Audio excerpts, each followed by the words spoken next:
Je suis professeur Mbaye Thiam de l'école de bibliothécaire archiviste et documentaliste de l'Université Cheikh Anta Diop de Dakar, porte-parole du rectorat de Dakar. Et j'ai eu l'insigne honneur ce matin de prononcer la communication inaugurale de ce colloque organisé par la Fondation Mohamed VI. Aujourd'hui, à l'occasion de la célébration du 60e de la Grande Mosquée de Dakar, la première question que j'avais voulu poser, j'ai posé au professeur qui vient de passer, mais aujourd'hui, quel est le message qu'on peut transmettre à la jeune génération pour en quelque sorte préserver ces relations entre le Sénégal et le dans le domaine de l'hygiène? Le message est facile pour qui connaît l'histoire des deux pays. J'ai dit dès l'entame de ma communication que le Maroc et le Sénégal se sont découverts au XIe siècle. Dès le XIe siècle, les caravanes almoravides descendues du Maroc et du Maghreb ont atteint les rives du fleuve Sénégal. L'objectif, c'était de faire du commerce, d'échanger des produits. Mais à force de se fréquenter, les deux sociétés se sont découvertes et ensemble ont tissé des liens. Ces liens se sont consolidés à partir du moment où le Sénégal a été colonisé par la France, parce qu'on a vu passer à partir des années 1860 des vagues successives d'émigration marocaine au Sénégal, qui s'installaient d'abord à Saint-Louis, et à partir de Saint-Louis ont commencé à essaimer à l'intérieur de l'ensemble du Sénégal. Au point que la réalité marocaine est une donnée dans la société sénégalaise. Nous avons pratiquement des centaines, des milliers de Sénégalais, non pas d'origine marocaine, mais qui sont métissés et qui représentent doublement par la qualité le Sénégal et le Maroc. L'un des premiers directeurs nationaux de la Société de loterie nationale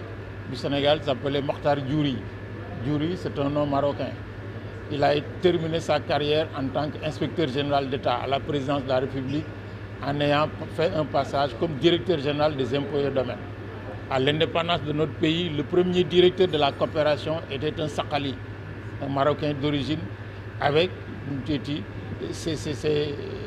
contingences sénégalaises. Et des Sénégalais comme ça, il y en a des milliers. Mais nous avons été surtout soudés par le fait que, à partir du XIe siècle, quand l'islam est apparu profondément dans les cours royales sénégalaises avec l'avènement de Wardjabi, le Sénégal a commencé à s'islamiser et est devenu un pays d'islam. Un pays d'islam dont la majorité de la population tire ses fondements à partir de Fès, où réside Cheikh Ahmed Tijani. Dans ma communication, j'écris que à partir du moment où le Maroc a abrité Cheikh Ahmed Tijani, qui est d'origine algérienne, à partir du moment où on l'a installé et abrité à Fès, le Maroc avait déjà fini de construire une case du Sénégal dans la concession qu'est le Maroc.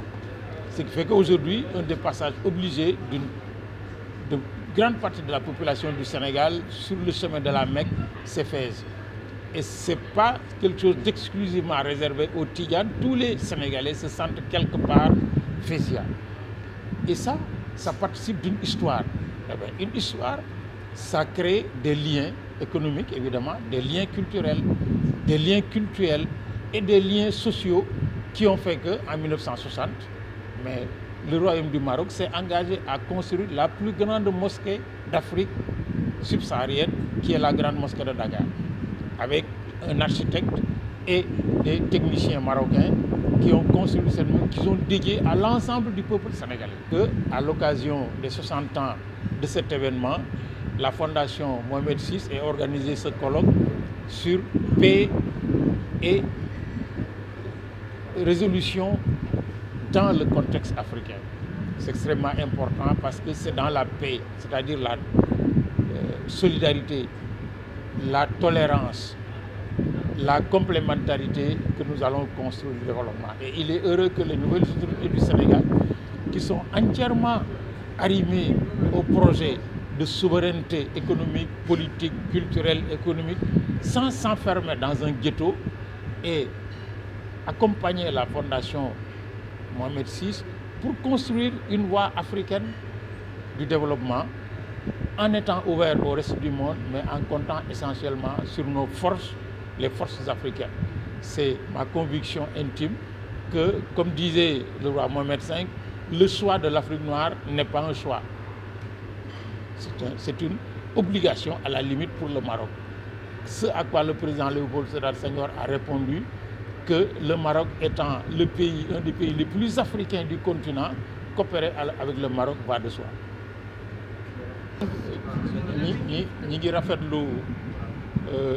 tey événement bi am muy colloque international bi nga xam ne fondation Mohamed VI le roi du Maroc moo ko taxawal. dafa taxawal fondation Mohamed VI ci Maroc taxawal fondation Mohamed VI pour les oulémas africains ci Afrique suñu réew nag am ci taxawaay bu rafet ak bu rëy ndax fii Sénégal këru l'islam la Sénégal ndaxte depuis le 19e siècle des confréries soufis,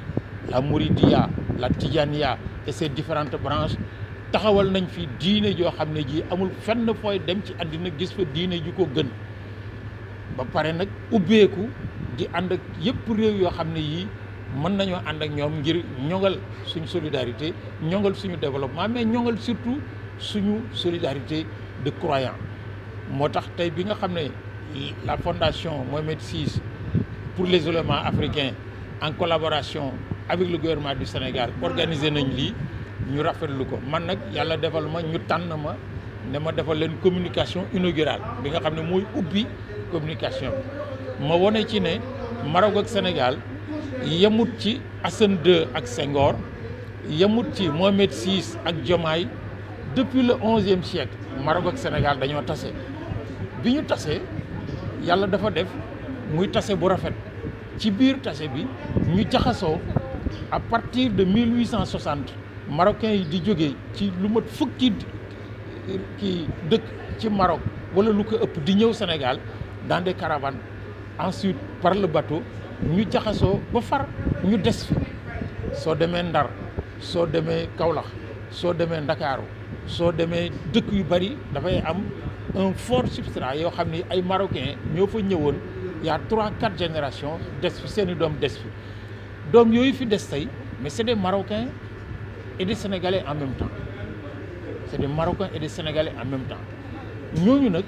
mais dañu am ay droits yoo xam ne yii bokk na ci leur héritage culturel nit koo xam ne mi ngi sant Diouri sant Berada sant Benani sant Gënuun sant yu mel noonu ba pare nekk sénégalaise mais dafay am day nekk trait d'union diggante Maroc ak Sénégal ñu bolli ci nag sénégalais yi di ay jullit ci diine Muhammad sallallahu alayhi wa sallam ak 95%. or 95% yooyu ñu bari ci ñoom wala ñi ci ëpp wala ñu bari ci ñoom nu mu teeti ay tijaan lañ or tijaan boo na ko yow lan jullit nga mais lu muy xalaat jullit la lëkku ci Muhammad sallallahu alayhi wa sallam tijaan la lëkku ci Cheikh Tijaan même bu bokkee Tiwaawan même bu bokkee Ñaseen même bu bokkee ci Taaleen yi même bu fu mënti bokk day lënku ci kii ba bokk na ci suñuy aada sax muy aada yu rafet sénégalais yi tijaan bu ñuy aji Màkka dañuy jaar Fès wala bu ñu jógee Màkka dem jaar ji Fès or loolu nag dañ ko war a mën a investir ci économie ci koom-koom Maroc ak Sénégal ci culture ni ñu bokkee ci société ni ñuy sekkee ak ci yeneen domaines yoo xam ne buñ ko tëggatee dina def coopération sud-sud boo xam ne suñuy doole la ñuy boole ni ko Mohamed VI di waxee ni ko suñu président de la République Bassirou Diomaye Faye di waxee suñuy doole la ñuy taxawee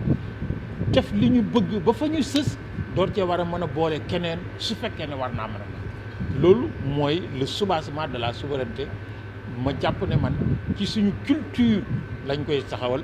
ci suñu société lañ koy taxawal ci suñuy doole yoo xam ne ñoo ko defar suñu bopp moom la ñu taxawal moo tax may rafetlu le fait que tey ay dizaines et des dizaines de oulémas sénégalais taseeg seen i mbokk marocains ñuy wax te li ñuy wax lépp jëm ci jàmm ak coexistence pacifique maanaam jàmm la paix et la coexistence pacifique ndaxte fii ak ñi ngi ci jàmm war nañoo mën a viser le progrès bés bu ñu nekkul ci jàmm duñu mën a def progrès bu ñu deful coexistence pacifique maanaam lëkkaloo ku nekk respecter sa morom mutuellement ci xeex la ñuy mujj or xeex du defar dara loolu nag lu ñu war a sàmm la gone yi xam ko mag ñi xam ko des deux côtés des deux pays ñu xam ko pour une solidarité maroco-sénégalaise.